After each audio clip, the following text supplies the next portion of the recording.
Allô tout le monde, bien contente de vous retrouver pour un troisième review de prêt à boire. Alors actuellement, j'ai goûté à 8 nouveaux prêt à boire québécois et là, je m'apprête à boire le Bleu Royal Gin and Tonic, le Spritzel, le Drave D98 et le Waxwing Gin and Tonic. Comme d'habitude, je n'ai pas encore goûté à ces produits, je le fais devant vous pour la première fois. Donc le but, c'est vraiment de vous donner mes commentaires un peu à l'aveugle. Et je ne vais pas vous dire si j'aime ça ou si j'aime pas ça, c'est vraiment pour vous enligner dans vos achats par rapport aux notes de dégustation que je vous dis. Mais comme c'est la troisième capsule et je vais avoir fait le tour de tous les produits qui sont sortis, à la fin, je vous réserve mon top 3 de mes produits préférés, mais ça c'est vraiment parce qu'on me l'a demandé beaucoup et ça me fait plaisir de vous le dire, mais je ne veux pas biaiser vos goûts, vos achats. Je ne suis que votre humble serviteur. Avant d'aller plus loin, je voulais juste vous parler d'un concours que j'organise pour célébrer tous ces beaux prêts-à-boire. Alors, dans cette boîte ici présente se trouvent tous les prêts-à-boire que j'ai goûtés, donc tous les nouveaux prêts-à-boire de la saison, mais également les prêts-à-boire québécois qui étaient là déjà l'année dernière. Alors, il y a des Romeos, il y a de Hochelag Hibiscus, mais il y a également tous les nouveaux. Alors, je pense que c'est une boîte que beaucoup de gens vont vouloir gagner. En tout cas, moi, je voudrais la gagner.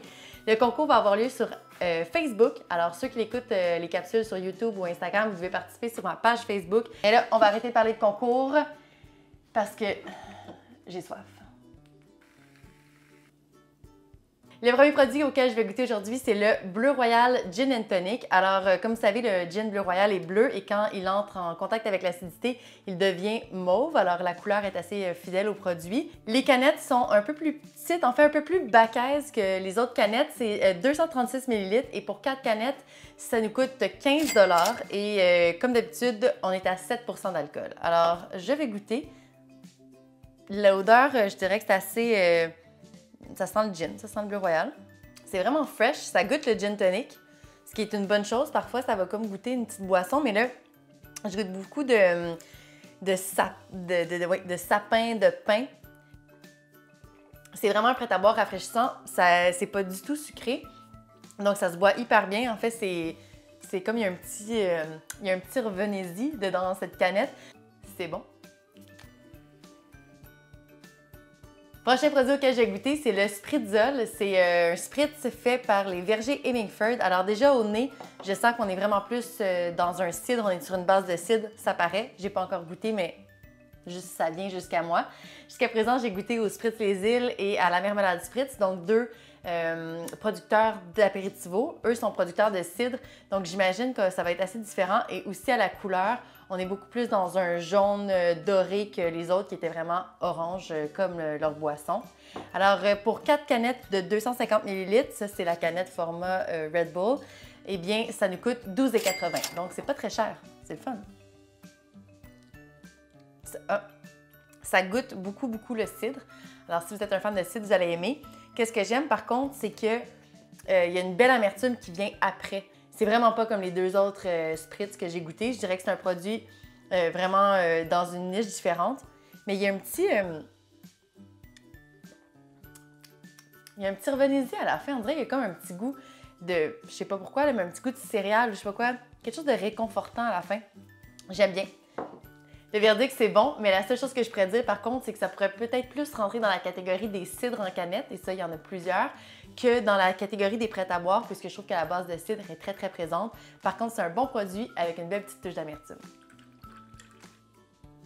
Le prochain produit, c'est clairement le produit qui m'intrigue le plus depuis le début. J'ai hâte, depuis que j'ai les canettes à chaque jour, je me dis... Je vais tricher, je vais tricher, je vais tricher. Eh bien, je n'ai pas triché. Je goûte à la Drave D98 et ça, c'est produit par Menot. Menot font une vodka incroyable et un super bon gin, mais c'est plus dans leur branding de bière. Alors, cette fois-ci, on a un produit champ gauche. Premièrement, il n'est pas pétillant. C'est le seul de tous les prêts-à-boire qui n'est pas pétillant. Alors, c'est fait avec de la vodka, du lait de coco, du sucre de canne, du jus de lime, de la mer au chocolat. Donc, c'est des ingrédients naturels. Et il faut le brasser avant de le boire parce que ça a tendance à décanter. Alors là, c'est la version mélangée, mais vous voyez, il a déjà commencé à décanter. Alors je pense que c'est un cocktail qu'on boit dans la canette, mais bon, je ne l'ai pas encore je n'ai pas encore goûté. Et je dois dire que ça sent bon. Petit yogourt coconut banane. Je pense que j'avais pas vu ça comme ça, là, mais je pense vraiment que c'est un pina colada finalement que je vais apprêter à boire. Parmi tout ce que j'ai bu, pour vrai, il y a des choses qui se ressemblent un petit peu, mais ça, il n'y a personne d'autre qui le fait. Alors, je dois dire que j'aime beaucoup ça. Mais je suis comme biaisée, j'avais vraiment envie d'aimer ça. Mais je sais pas pourquoi je ris, là. Excusez-moi, c'est parce que je trouve ça comme... On dirait que je bois un petit yogourt, un petit lait. Je trouve ça vraiment drôle. Je pense que j'aimais mieux le boire dans la canette. Oui, définitivement. Mais ça goûte vraiment le lait de coco. Il y a une petite pointe d'acidité. La vodka, on la sent plus ou moins. Là. Je dirais pas que c'est comme très alcoolisé. Comme les autres, de toute façon, c'est à 7 % d'alcool. J'ai dit que ça serait bon dans la canette, mais je pense aussi que ça serait excellent sur de la glace concassée. Vraiment comme une pina colada que vous buvez dans le sud. Pour vrai, c'est ça que ça goûte. Franchement, je suis épatée. Donc, on est dans la même catégorie de canettes que le Bleu Royal, donc des canettes de 236 ml, des petites bacaises. Et c'est 15 $ pour 4 prêts à boire. Ils m'ont eu. Le verdict, c'est bon, mais c'est très différent de tout ce qu'il y a sur le marché. Alors, il faut être prêt à avoir une expérience. Dernier produit auquel je goûte aujourd'hui, c'est le Waxwing Gin Tonic qui est produit par la distillerie Artists in Residence. Alors, on est dans les canettes plus grosses, les canettes de 355 ml, donc le bon format. Et c'est 4 cannes pour 15 $. Alors ça, c'est un bon deal. Au niveau de la couleur, on est quand même assez fidèle à la couleur du Waxwing, mais là, on est peut-être dans une version un petit peu plus fluo que le gin. Hey, au nez, là, je sais que je suis fatigante avec mes Fruit Loops là, parce que j'en plug un petit peu partout, mais ça sent les Fruit Loops. Ça sent les céréales Fruit Loops. Alors, je vous rassure, ça ne goûte pas un bol de céréales Fruit Loops. C'est assez bon. Le pétillant de celui-là est vraiment à mon goût, soit très pétillant, ce que j'aime. On sent les arômes de gin, de genièvre, coriandre, citron. Je les lis en même temps que je vous le dis. Mais racine d'angélique, ouais, c'est ça, il y a une pointe d'amertume. Alors, c'est un super bon produit, pas sucré, le fun, qui a une belle présence en bouche. Le verdict, c'est bon. Alors, voici les 12 nouveaux prêts à boire québécois auxquels j'ai eu la chance de goûter. Et là, sans plus tarder, je vais vous dévoiler mon top 3. Alors, en troisième position, j'ai décidé de placer la marmelade spritz.